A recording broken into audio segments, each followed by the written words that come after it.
High command ಒಪ್ಪಿದ್ರೆ 5 ವರ್ಷವೂ ನಾನೇ ಮುಖ್ಯಮಂತ್ರಿ ಮಾತಿನ ವರಸೆಯನ್ನ ಬದಲಿಸಿದ್ರ ಹಾಗಾದ್ರೆ ಸಿಎಂ ಸಿದ್ದರಾಮಯ್ಯ ಅವರು ಹೈಕಮಾಂಡ್ ಏನಾದ್ರೂ ಒಪ್ಪಿಗೆ ಕೊಟ್ರೆ 5 ವರ್ಷವೂ ಕೂಡ ನಾನೇ ಮುಖ್ಯಮಂತ್ರಿಯಾಗಿ ಮುಂದುವರಿತೀನಿ ಮಾತಿನ ವರಸೆಯನ್ನ ಬದಲಿಸಿದ್ರ ಸಿಎಂ ಸಿದ್ದರಾಮಯ್ಯ ಅವರು ಹಾಗಾದ್ರೆ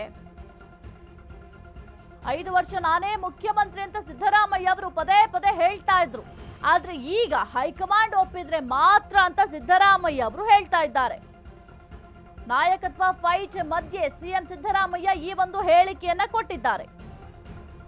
ಪ್ರಜಾಪ್ರಭುತ್ವದಲ್ಲಿ ಸ್ಪರ್ಧೆಯಲ್ಲಿರೋದನ್ನ ಅವರದ್ದೇ ಆದ ಹಕ್ಕಿದೆ ಸ್ಪರ್ಧೆ ಮಾಡೋದು.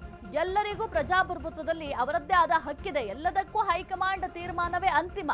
ಇಲ್ಲಿ ನಾನು ಹೇಳಿದ್ರೆ ನಡೆಯೋದಿಲ್ಲ ಅಥವಾ DCM ಹೇಳಿದ್ರೆ ನಡೆಯೋದಿಲ್ಲ. ಎಲ್ಲವೂ ಕೂಡ ಹೈಕಮಾಂಡ್ ನಿರ್ಧಾರ ತಗೊಳುತ್ತೆ. ನಾನೇ CM ಆಗಿ ಮುಂದುವರಿಬೇಕು ಅಂತ ಒಂದು ವೇಳೆ ಹೈಕಮಾಂಡ್ ಹೇಳಿದ್ರೆ ನಾನೇ 5 ವರ್ಷವೂ ಕೂಡ CM ಆಗಿ ಮುಂದುವರಿತೀನಿ. ಇಲ್ಲ ನೀವು ಅಧಿಕಾರ ಬದಲಾಯಿಸಬೇಕು ಎಂಬ ಏನಾದರೂ ಮಾತನ್ನ ಹೇಳಿದ್ರೆ ಅದಕ್ಕೂ ಕೂಡ ನಾನು ಸಮ್ಮತಿಯನ್ನ ಸೂಚಿಸ್ತೇನೆ ಎಂಬ ಅರ್ಥದಲ್ಲಿ ಸದ್ಯಕ್ಕೆ CM ಅವರು ಹೇಳಿಕೆಯನ್ನ ಕೊಟ್ಟಿದ್ದಾರೆ. ಹಾಗಾದ್ರೆ CM ಸಿದ್ದರಾಮಯ್ಯ ಏನ್ ಹೇಳಿದ್ದಾರೆ ನೋಡೋಣ. ನಾನು ಚೀಫ್ ಮಿನಿಸ್ಟರ್ ಅಭ್ಯರ್ಥಿ ಕ್ಯಾಂಡಿಡೇಟು ಅಂತ ಹೇಳ್ಕೊಳ್ಳಿಕ್ಕೆ ಹೈಕಮಾಂಡ್ ಅಂತಿಮವಾಗಿ ಹೈಕಮಾಂಡ್ ತೀರ್ಮಾನ ಮಾಡಿ.